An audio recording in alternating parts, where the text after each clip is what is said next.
Centre की ओर से ये प्रोग्राम रखा गया आप लोगों के सामने। रोमांटिक भी आएगा और नाटक भी है। यहाँ पे हर चीज़ आपको यहाँ पे देखने के लिए मिलेगा। एक गांव का प्रोग्राम है और बहुत ही अच्छा से यहाँ पे आपको इस प्रोग्राम को दिखाने की पूरी कोशिश की जाएगी आपको। और आप लोग दिल थाम कर बैठे। सबसे पहले तो यहाँ पे हम अपनी बात रखते हैं, क्योंकि आज हम जैसे ही हमको बहुत दिन पहले बोला गया था यहाँ पे आने के लिए, लेकिन एक्चुअली में की बात ये हुई कि कल हम जिस स्कूल से पढ़कर निकले हमें वहाँ से ये दावत आ गया था कि यहाँ पे आना, आपको प्रोग्राम करना है, लेकिन हम नहीं जा सके क्योंकि यहाँ पे 10 तारीख को ही हमको बोला गया कि यहाँ पे आना है और कोई कल बोले हम नहीं कर सकते ऐसा। तो जैसे ही आए हमारे यहाँ वो गुड्डू जी हमारे स्वागत किए इस टाइप से कि गुफरान जी गुफरान जी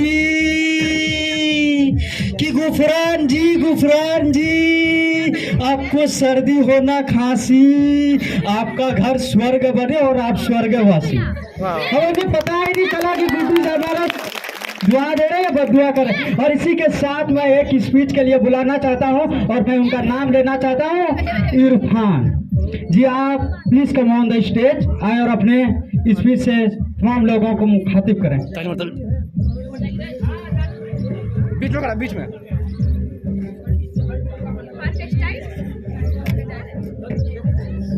सर्वप्रथम मैं यहाँ आए सभी विशिष्ट लोगों यथा प्रिंसिपल महोदय, सभी टीचर्स, उपस्थित अभिभावकों और बच्चों को तहे दिल से स्वागत करता हूँ। हम सब आज यहाँ अपना 74वां गणतंत्र दिवस मनाने के लिए एकत्रित हुए हैं। आज हमारे संविधान को लागू हुए 74 साल हो गए। आज मैं उन सभी महान सेनानियों को श्रद्धांजलि देता हूँ जिनकी वजह से हमें आज़ादी मिली। मुझे बहुत खुशी हो रही है कि आज के इस शुभ दिन पर मुझे अपनी बात कहने का मौका मिला। भारत का संविधान 26 जनवरी 1950 को पूरे देश में लागू किया गया था, इसीलिए इस दिन को राष्ट्र पर्व के रूप में मनाया जाता है। संविधान को सर्वोच्च दस्तावेज की उपाधि प्राप्त है। देश का शासन कैसे चलना है उस बारे में संविधान में पूरे विस्तार से लिखा है। देश के नागरिकों के अधिकार और कर्तव्य बताए गए हैं। संविधान से ही भारत के लोकतंत्र की बागडोर संभाली जाती है। इससे पता चलता है कि हमारा देश राज्यों का एक संघ है। हमारे यहाँ संसदीय कार्य प्रणाली चलती है, अर्थात संसद की सर्वोच्चता है। संसद ही सबसे श्रेष्ठ और प्रमुख है। हमारा देश स्वतंत्र, प्रभुसत्ता संपन्न, समाजवादी, लोकतंत्रात्मक गणराज्य है।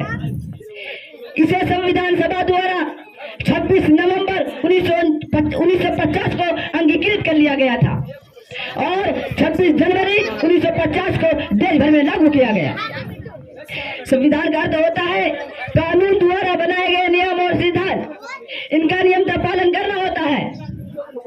हमारा संविधान विश्व का सबसे बड़ा और विस्तृत संविधान है। इसके निर्माण के लिए संविधान सभा का गठन किया गया था। इसका मसौदा तैयार करने के लिए प्रारूप समिति बनाई गई थी, जिसके चीफ डॉक्टर भीमराव अंबेडकर थे।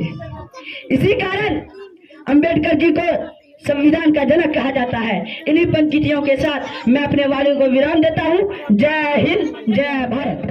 और काफी लोग आपकी स्पीच पे गौर कर रहे थे और इसके बाद ही